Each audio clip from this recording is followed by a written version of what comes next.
Okay. Ladies first. Sa? Lalagyan ko nito. Ready na sa? Steady lang yan. Ah, good? Wala na to kaya? Ha? Wala na yan. Yan na lang. Okay. Pride, medyo baba mo yung ano mo. Yung, yan. Ito okay na po. Okay na? Oo, yan na lang. Tama na yan. Ako din sa.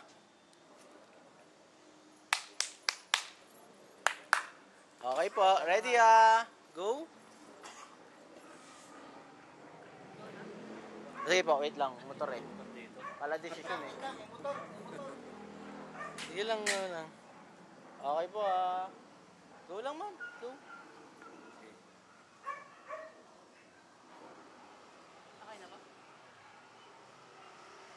1.5 years ago, we started our journey of being a married couple, even though we were more than 11,000 kilometers apart. In these 1.5 years, sobrang dami kong natutunan, hindi ko mapatunayan, same time, married and unity. From the moment that we got married, the enemy had declared war, pero hindi ako natatakot because I know that Jesus has already won the victory and He will guide us every step of the way. As we continue our married life, I know that there will be a lot of tough times at pagdating ng mga pagsubok ngayon, ikaw lang ang gusto ko nasa tabi ko. In the years to come, I promise to be by your side, to support you, and to help you in any way I can. I'm excited to grow with you and experience so many things with you. I'm excited to see where God takes us and what He's going to teach us through our marriage.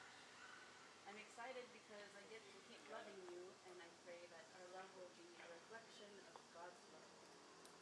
My travel buddy, my food trip buddy, my best friend, and my husband. Salamat dahil lagi mo akong pinapatawa. Salamat dahil lagi mo akong iniintindi.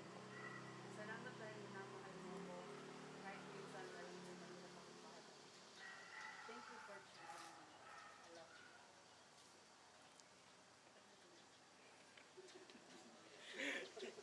Si Gru meron na rin. Palipat ng audio.